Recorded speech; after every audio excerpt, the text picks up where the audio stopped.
السلام علیکم ورحمۃ اللہ وبرکاتہ. وعلیکم السلام ورحمۃ اللہ وبرکاتہ. کیا حال ہے سب کا؟ نحمده ونصلی علی رسولہ الکریم. اما بعد فاعوذ باللہ من الشیطان الرجیم. بسم اللہ الرحمن الرحیم. رب اشرح لی صدری ویسر لی امری واحلل عقدۃ من لسانی یفقہوا قولی. فصل نمبر 35 پیج 184. طاعت یعنی اطاعت، فرما برداری، عبادت کا ایک مضبوط قلعہ. قلعے کو تصور کیجیے. کبھی قلعہ دیکھا؟ کوئی فورٹ کتنی دیواریں ہوتی ہیں؟ 4 دیواری ہوتی ہے. بہت اونچی دیواریں ہوتی ہیں، مضبوط دیواریں ہوتی ہیں. ان میں ایسی جگہ بنی ہوتی ہے کہ جہاں سے دشمن کو واچ کیا جاتا ہے، چاروں طرف حفاظتی پہرا ہوتا ہے اس پر. اونچی جگہ پر بھی ہوتا ہے. محفوظ ہونے کا تصور آتا ہے. یعنی قلعے کا لفظ پڑھتے بولتے دماغ میں آتے ہی کیا آتا ہے کہ جیسے ہم سیکیور ہو گئے، محفوظ ہو گئے، نقصان سے بچ گئے، دشمن سے بچ گئے. ہمارا دشمن کون ہے؟ شیطان. اندر بھی ہے، لیکن جس کو قرآن نے کہا ہے کھلا کھلا دشمن، وہ تو شیطان ہی ہے. اب یہ جو بڑا دشمن ہے ہمارا، یہ ہر وقت ہمارے پیچھے. اب اس سے کیسے بچے؟ دشمنوں سے بچنے کے لیے قلعے بنائے جاتے ہیں. اللہ نے ہمیں عبادت کا جو پروگرام دیا ہے کہ میری عبادت کرو، میری اطاعت کرو، وہ دراصل کیا ہے؟ دشمن سے بچنے کے لیے ایک مضبوط قلعہ ہے. کیونکہ دشمن آپ کو نقصان پہنچانے پہ تلا ہوا ہے، اور آپ نقصان سے بچ نہیں سکتے جب تک کہ آپ اپنے آپ کو عبادت کے لیے تیار نہیں کرتے. معاصی کی ایک سزا یہ بھی ہے، یعنی گناہوں کی سزا یہ بھی ہے کہ اللہ تعالیٰ نافرمان بندے کے دل میں مروبیت اور خوف پیدا کر دیتا ہے. اپنے دلوں کا جائزہ لیجیے کہ کہیں اندر کو خوف تو نہیں رہتا؟ پتہ نہیں میرا کیا ہوگا، پتہ نہیں اس چیز کا کیا ہوگا، پتہ نہیں اس کا کیا ہوگا. کوئی وحشت سی تو نہیں دلوں میں، کوئی ڈر سا؟ یہ بھی گناہوں کی وجہ سے ہوتا ہے. کیونکہ جب انسان گناہ چھوڑ دیتا ہے تو وہ اطمینان میں آ جاتا ہے. الا ان اولیاء اللہ لا خوف علیہم ولا هم يحزنون. پھر ان کے دلوں میں خوف رہتا تو بس صرف ایک، اور وہ ہے کہ اللہ ناراض نہ ہو. تو جو شخص خوف سے نکلنا چاہتا ہے اس کے لیے ضروری ہے کہ وہ گناہ چھوڑ دے. وہ بھی چھوڑ دے جو لوگوں سے چھپ کے کرتا ہے.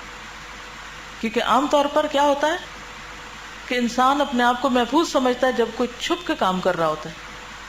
چھپ کے میں اکیلے بیٹھ کے کسی کی غیبت کر لینا، حرام کام کرنا، انٹرنیٹ پہ اوپر بیٹھ کر غلط چیزیں دیکھنا، یا غلط قسم کے تعلقات جو عموماً لوگوں کی نظروں سے اوجھل ہو کے سپرفیشل یا آرٹیفیشل طریقے کی ایسی زندگی بسر کرنا کہ ڈبل پرسنالٹی بن جانا، ادھر کچھ ادھر کچھ. کہیں تو بڑے ہی نیک شریف ہیں اور کہیں شیطان سے بھی برے.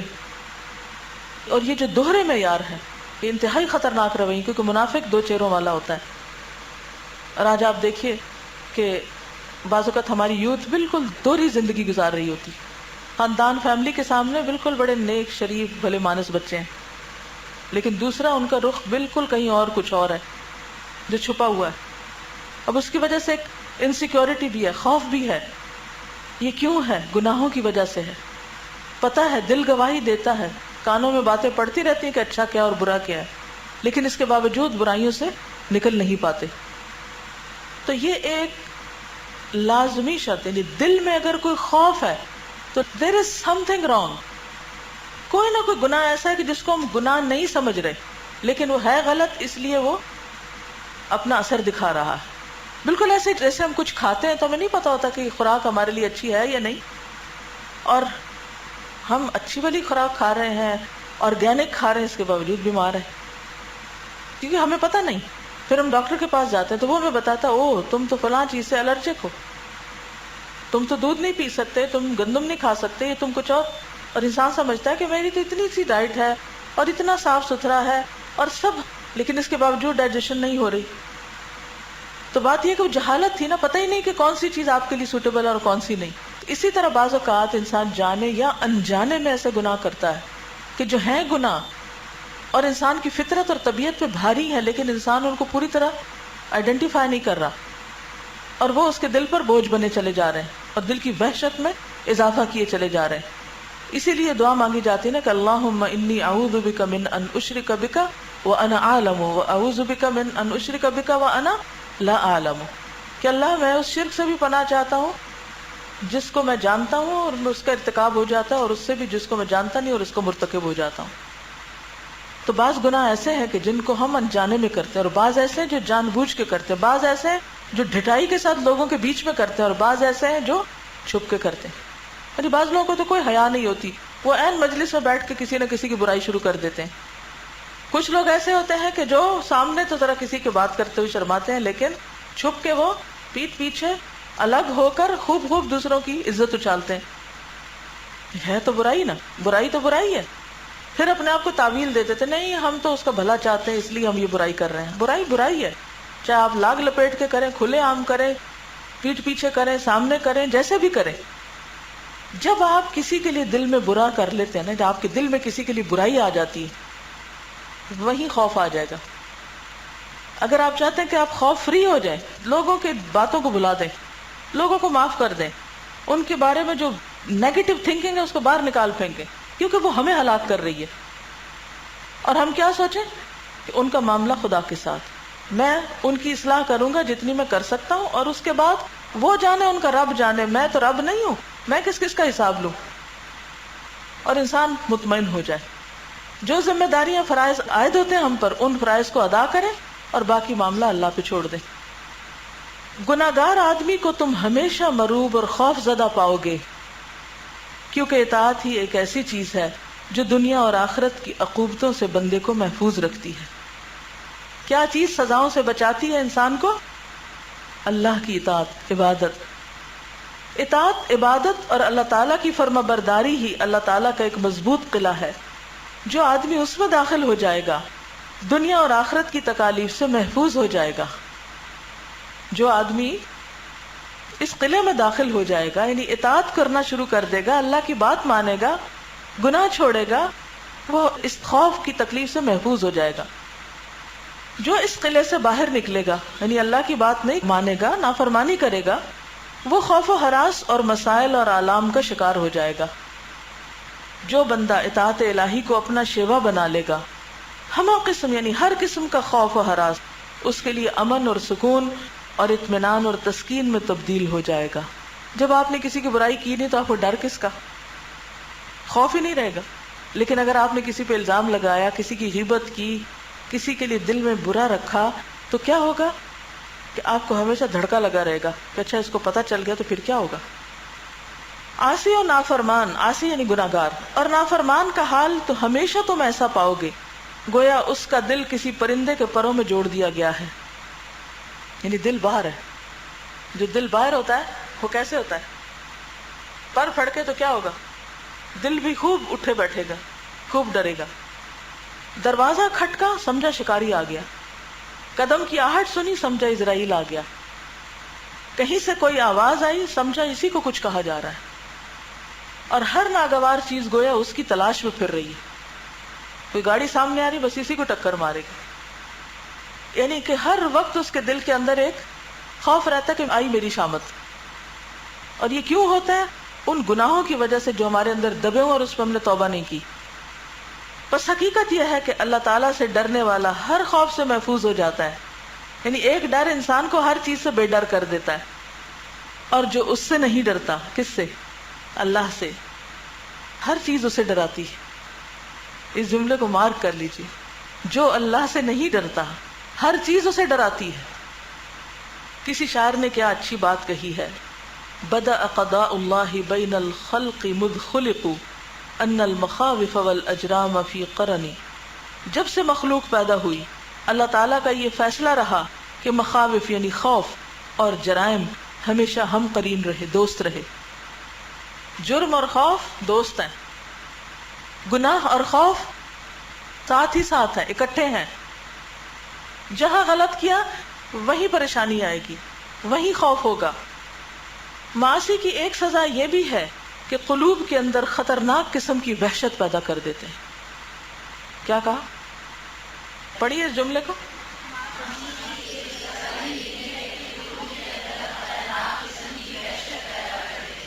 خوف پیدا کر دیتے ہیں، وحشت. گناہگار انسان ہمیشہ متوحش رہے گا، ہر وقت وحشت رہے گی اس کے اندر، رونق نہیں ہوگی، دل میں سکون نہیں ہوگا. اپنی جان سے متوحش، پروردگار سے متوحش، اللہ تعالیٰ کی مخلوق سے متوحش. یعنی نہ لوگوں کو سامنا کر سکتا، نہ اللہ کا سامنا کر سکتا، نہ اپنے آپ کا سامنا کر سکتا ہے، خود کو بھی فیس نہیں کر سکتا. جیسے کوئی اپنے آپ سے بھی جی چرا رہا ہو، جان چرا رہا ہو، آنکھیں بند کر رہا ہو. جس قدر گناہ زیادہ کرے گا اس کی وحشت میں اضافہ ہوتا رہے گا. اور یہ بالکل واضح ہے کہ توحش اور خوف کی زندگی تلخ ترین زندگی ہوا کرتی ہے. توحش اور خوف کی زندگی یعنی وحشت کی زندگی سب سے تکلیف دہ زندگی ہے. آپ دیکھیں نا کہ جب کہیں دھماکے ہنگامے ہوتے ہیں تو ایک خوف ہوتا ہے نا. تو پھر جب آپ باہر نکلتے ہیں، کسی شادی پارٹی میں جاتے ہیں، کہیں شاپنگ جاتے ہیں، کیا آپ انجوائے کرتے ہیں؟ پکنک جاتے ہیں، انجوائے کرتے ہیں؟ کیا ہوتا ہے؟ خوف.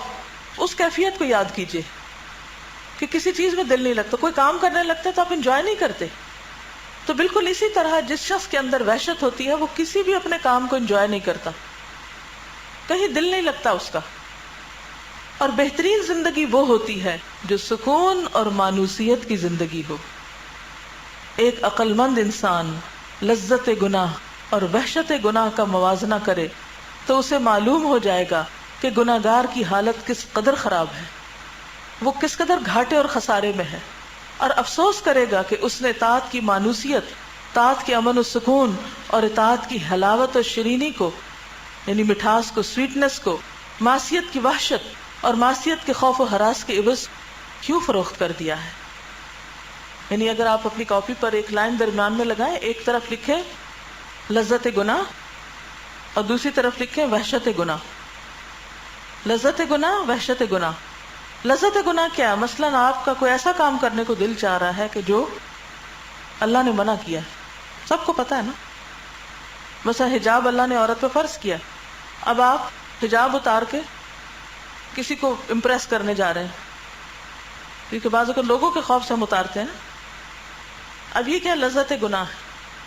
کیا بڑا مزہ آ رہا ہے آپ کو کہ آپ اپنا آپ نمایاں کر کے دکھا کے یا اپنے حسن کی تعریفیں سن کے تو لوگوں کو لذت ملتی ہے نا. کہ جب کوئی کہتا ہے کہ واہ فلاں کتنا سمارٹ ہے، کتنا خوبصورت ہے، کتنی دیر، 1 گھنٹہ، 2 گھنٹہ، 5 گھنٹہ، کتنی دیر لوگ آپ کی لباس کی تعریفیں کریں گے، کتنی دیر کوئی آپ کو بہت اپریشیٹ کرے گا. اور اس کے بعد جو گلٹ آئے گی، جو ڈپریشن آئے گا، جو پریشانی آئے گی، جو ندامت ہوگی، وہ کتنی دیر جاری رہے گی؟ کچھ دیر تو اوپر اوپر رہے گی، پھر کچھ دیر کے بعد وہ نیچے بیٹھنے لگے گی، پھر وہ اندر چلی جائے گی، لیکن ختم نہیں ہوگی. ختم نہیں ہوگی. جب آپ سو رہے ہوں گے تو آپ کو کسی ڈراؤنے خواب کی شکل میں نظر آئے گی، کبھی کسی طرح وہ اٹھ کے اوپر آئے گی. کسی بھی گناہ کا یہی حال ہوتا ہے کہ انسان جب کرتا ہے تو اس کو مزہ آتا ہے، لیکن کرنے کے بعد اس کے نتائج بہت دور سے. مثلاً اگر کوئی لڑکی غلط کام کرتی، کوئی شخص زنا کرتا ہے، کتنی دیر کی لذت، اور اس کے بعد زندگی بھر کا خوف. کیا خوف؟ کہ لوگوں کو پتہ نہ چل جائے، شوہر کو پتہ نہ چل جائے. یہ جو خوف ہے یہ بعض اوقات انسان تھپک کے اس کو نیچے کرتا ہے، پھر انسان بھول جاتا ہے کہ کس چیز کا خوف تھا، مگر وہ کسی اور طرف سے نکلنے لگتا ہے، کسی اور رنگ میں، کسی اور شکل میں، کوئی اور بیماری بن کے سامنے آتا ہے، اور انسان کو بھول بھی جاتا ہے کہ یہ کیا چیز ہے. اسی لیے جو سائیکیٹرسٹ ہوتے ہیں وہ ڈگ آؤٹ کرتے ہیں، نیچے تک جاتے ہیں کہ کیا کیا چیزیں ہیں ان کی نیچے دبی ہوئی کہ جو مصیبت کا باعث بنی ہوئی ہیں ان کے لیے. اگر آپ کسی پہ زیادتی نہیں کر رہے، کسی کا حق نہیں مار رہے، کسی کے ساتھ خیانت نہیں کر رہے، آپ کے دل پہ کوئی بوجھ ہو ہی نہیں سکتا. آپ نے کسی کا کچھ چرایا نہیں، کسی کا کچھ مارا نہیں، کسی کے اوپر الزام نہیں لگایا، آپ کو کیا پریشانی؟ پریشانیاں لگتی اس وقت ہیں جب انسان ظلم کرتا ہے، کیونکہ ظلم قیامت کے دن بھی اندھیروں کی شکل میں ہوگا. ظلم دنیا میں بھی اندھیرے بن جاتا ہے، اور اندھیرا وحشت کا سبب ہوتا ہے، وہ دلوں میں وحشت لاتا ہے اور دلوں میں اندھیرے آتے ہیں. تو ہر گناہ کی لذت گناہ اور پھر خوف گناہ دونوں کا کمپیریزن کریں. لذت گناہ بہت کم ہے لیکن اس کا جو نتیجہ ہے وحشت گناہ بہت دور تک. اور اگر خدا نہ خواستہ دنیا میں توبہ نہ کی سچے دل سے اور وہ آخرت میں چلا گیا، وہاں کے پلڑے میں پڑ گیا، پھر تو اور مصیبت اور شامت. کسی شاعر نے خوب کہا ہے، اذا كنت قد اوحشتك الذنوب فدعها اذا شئت واستأنس. جب گناہ تجھے وحشت میں مبتلا کر دیں تو گناہ کو ترک کر دے اور مانوسیت حاصل کر لے. یعنی اگر تم چاہتے ہو کہ سکون میں آ جاؤ، گناہ چھوڑ دو، بس سمپل سا فارمولا ہے. لیکن کیوں نہیں چھوڑتے؟ کبھی تو بری عادتیں پرانی ہو جاتی ہیں، ارادہ کرتے پھر پڑ جاتے ہیں اسی میں.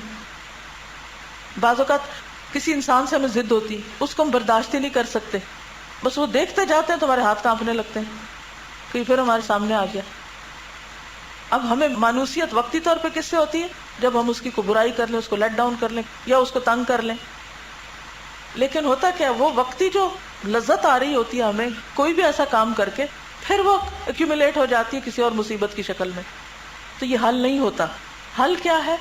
ہار مان جائیں، کیونکہ میں ہار مانے، میں نے اس کو معاف کیا، میرا اس سے کوئی جھگڑا نہیں، کوئی مسئلہ نہیں، بات ختم. کوئی بھی چیز آپ ایسی دیکھیں کہ جب گناہ ہوتا ہے تو کیوں ہوتا ہے، کیا چیز ٹریگر کرتی ہے، کیا چیز آپ کو اس مصیبت میں لے جاتی. اگر غیبت کی آپ کو عادت ہے تو ہمیشہ سوچیں کہ کیا مصیبت ہے. جب بھی غیبت ہو نا، یہ نہیں ہوتا کہ دل نہیں بتاتا، چاہے آپ جسٹیفائی کریں، نہیں، ایسے لوگوں کی تو غیبت کی جا سکتی ہے. لیکن اب مثال کے طور پر حکمرانوں کی غیبت دل کھول کے ہر وقت لوگ کر رہے ہوتے ہیں. کہاں سے جواز لیا آپ نے؟ کس کے پاس جواز ہے؟ کوئی جواز نہیں ہے اس کا کہ آپ حکمرانوں کی غیبتیں بیٹھ کے اپنے گھروں میں مجلسوں میں کریں. اگر ان کے اندر کوئی برائی ہے تو آپ ان کو بتائیں جا کر، کوئی اور طریقہ اختیار کریں. دیکھیں، یہ تو کوئی طریقہ نہیں کہ آپ کھانے کی میز پر بھی بیٹھ کر گالیاں دے رہے ہوں لوگوں کو، اور اپنی مجلسوں میں بھی اور جہاں بیٹھے. اس سے سوائے آپ کی اپنی وحشت بڑھنے کو اور کچھ بھی نہیں ہوتا. بعض لوگوں کی باتیں صرف جھوٹ پر مبنی ہوتی ہیں، ان کی حقیقت بھی نہیں ہوتی. کسی نے کسی کے خلاف کوئی اسکینڈل چھوڑ دیا، کوئی ہم نے تحقیق نہیں کی، لے کے آگے سے آگے اس کو پھیلاتے گئے. کس نے آپ کو حق دیا یہ سب کرنے کا؟ تو اگر آپ دیکھیں تو ہماری گفتگو کا ایک بڑا حصہ بے بنیاد باتوں پر ہوتا ہے، سنی سنائی باتوں پر ہوتا ہے، اور ہمیں حق نہیں ہوتا ان کو آگے پھیلانے کا. تو جب بھی آپ غیبت کریں یا کر چکے، فوراً پوچھیں کس چیز نے نکلوائی یہ بات آپ کے منہ سے، کیوں کی آپ نے. تو آپ دیکھیں گے کہ کہیں طے میں نہ اس شخص کی کوئی نفرت بیٹھی ہوئی ہوگی آپ کے دل میں، یا کوئی حسد ہوگا، یا آپ اس سے انسیکیور ہوں گے. تو آپ اپنا میدان صاف کرنے کے لیے دوسرے کو ذلیل کرتے پھرتے ہیں اور ہوتے خود ذلیل ہیں. یاد رکھیے، غیبت کرنے والا دوسرے کی نگاہ میں لازماً ذلیل ہوتا ہے. یہ ہو نہیں سکتا کہ کسی کے منہ سے گند نکل رہا ہو اور دوسرا اس کو تعریف کرے، واہ کیا اچھی بات ہے، کیا پھول برس رہے ہیں تمہارے منہ سے دوسروں کی برائیاں کر کے. کتنے لوگ اپنے منہ سے غلاظت اگلتے ہیں ہر روز. کبھی سوچا ہم نے مردہ بھائی کا گوشت کھانا، اور ہم کہتے نہیں اب نہیں، ہم کریں گے، پھر کرتے ہیں. کیوں کرتے ہیں؟ کبھی سوچا ہم نے کیوں کرتے ہیں؟ کیونکہ یہ جو اپنی بڑائی کا شوق ہے نا ہمارے دل میں رچا بسا ہوا کہ ہم بڑے ہیں، ہماری اہمیت مان لی جائے، ہمیں مان لیا جائے، ہمیں قبول کر لیا جائے، ہمیں بہت امپورٹنس دی جائے. اور اگر کوئی اور ذرا اچھا کام کرنے لگے تو اس کو تو بس پیچھے کر دیا جائے، اور اگر پھر بھی اس کی مقبولیت ہو رہی ہے تو پھر اس پہ کوئی الزام لگا دیا جائے. چاہے وہ گھروں میں ساس بہو کے بیچ میں ہو، یا دیورانی جٹھانی، یا نند باوج، یا اداروں میں ہو آپس میں، یا اسکول میں، یا کہیں کولیگز میں، جہاں بھی چار لوگ رہتے ہیں یہی مسئلے. ہر گھر کا یہی مسئلہ ہے، ہر جگہ کا یہی مسئلہ ہے. اب میں کبھی غور کرتی ہوں کہ کیا مسئلہ ہے؟ کیا مسئلہ صرف اپنی بڑائی کا شوق ہوتا ہے. جن لوگوں کو بھی غیبت کی عادت ہوتی ہے اور ہر وقت دوسروں میں نقص اور کیڑے نکالنے کی، بس انہیں اپنا آپ بنوانا ہے، اس کے علاوہ کچھ نہیں. انہیں بس شوق ہے کہ ہمیں اعلیٰ مقام مل جائے، کوئی ہمیں دوسروں سے زیادہ امپورٹنس دی جائے. اور یاد رکھیے، جو کسی کی برائی کرتا ہے وہ دوسرے کے دل سے گر کے رہتا ہے، وہ محبت کے قابل نہیں رہتا، کیونکہ اللہ تعالیٰ بھی اس سے نفرت کرتا ہے. وہ کیسے دوسروں کا محبوب ہو؟ جس سے اللہ محبت نہ کرے بندے اس سے محبت کر سکتے؟ یہ نہیں ہو سکتا. اور ہمیں یہ عادتیں چھوڑنی ہوگی. اسکارف اوڑھ کے اور عبایا پہن کے ہم یہ مت سوچیں کہ ہم بڑے نیک پاک ہو گئے، جب تک یہ بری عادتیں اور اندر کی صفائی نہیں ہوتی. اور خصوصاً قرآن پڑھنے والوں کو اور دین کی تبلیغ کرنے والوں کو اور دین کا کام کرنے والوں کو تو سب سے زیادہ ان عادتوں سے دور ہونا چاہیے. اور افسوس یہ کہ شیطان سب سے زیادہ انہی پہ یہ حملے کرتا ہے، کیونکہ وہ اپنے آپ کو بڑا پروٹیکٹڈ محسوس کرتے ہیں کہ جی یہ پہن لیا اب تو ہم بڑے نیک ہو گئے، اب تو ٹھپا لگ گیا ہم پہ نیکی کا، اب ہم جو مرضی بولیں، ہماری تو ہر بات ایک فتویٰ، ہم جس کے بارے میں جو جی چاہے تبصرہ کریں. کس نے ہمیں حق دیا؟ کہاں سے ہمیں اتھارٹی مل گئی؟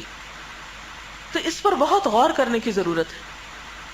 جب تک دلوں سے اپنی بڑائی کا شوق نکلے گا نہیں نا، اس وقت تک یہ عادتیں چھٹنے کی نہیں. بدگمانی کا سبب بھی یہی، حسد کا سبب بھی یہی، غیبت کا سبب بھی یہی، الزام تراشی کا سبب بھی یہی. جتنی خامیاں ہیں، اخلاقی برائیں، سب کے نیچے ایک ہی چیز بیٹھی ہوئی ہے، اور وہ ہے اپنی بڑائی کو منوانے کا شوق، خود کو نمایاں کرنے کا شوق. جس دن وہ نکل گیا نا اور بندوں سے بے نیازی ہو گئی اور یہ شوق لگ گیا کہ اللہ کی نگاہ میں کسی طرح قبول ہو جائیں، سارے مسئلے حل ہو جائیں گے. شیطان کو بھی تو یہی مصیبت لگی تھی نا، انا خیر منہ. اور اللہ کا فارمولہ کیا ہے؟ من تواضع للہ رفعہ اللہ. جو اللہ کے لیے جھک جاتا ہے، ہار مان لیتا ہے، تواضع اختیار کر لیتا ہے، اللہ اس کو اونچا کر دیتا ہے. وہ لوگوں کی نگاہوں میں، دلوں میں اونچا ہو جاتا ہے جو عاجزی اختیار کرتا ہے. اور جو بڑا بننا چاہتا ہے، اللہ کا طریقہ کیا ہے؟ جو بڑا بننا چاہتا ہے اللہ اس کو چھوٹا کرتا ہے، کیونکہ بڑائی صرف اللہ کے لیے، انسانوں کے لیے بڑائی نہیں ہے. لیکن ہم اس شوق سے باہر آتے ہی نہیں. تو یہ لکھتے ہیں کہ مسئلے کا اصل راز یہ ہے کہ اطاعت اور عبادت تقرب الہی کی موجب ہے. جتنا اللہ کا ذکر کریں گے، نوافل پڑھیں گے، قرآن کی تلاوت کریں گے، لوگوں کے کام آئیں گے، خدمت کریں گے، اتنے اللہ کے قریب ہوتے جائیں گے. دلوں میں ایسی ٹھنڈک آئے گی، ایسی ٹھنڈک آئے گی کہ جس کی کوئی مثال ہی نہیں، جو دنیا بھر کی دولت دے کے آپ نہیں خرید سکتے.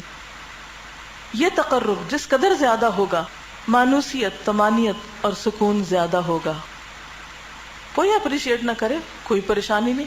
اکثر لوگ روتے ہوئے دیکھے گئے، ہماری کوئی قدر نہیں کرتا. دل چاہتا ایک لگائیں ان کو. یہ کیا بات ہوئی؟ فلاں نہیں ہمیں پوچھتا، فلاں قدر نہیں کرتا، فلاں، ہر وقت یہی رونا. لوگوں سے قدر چاہتے ہو جو خود محتاج ہے، جو خود حقیر ہے.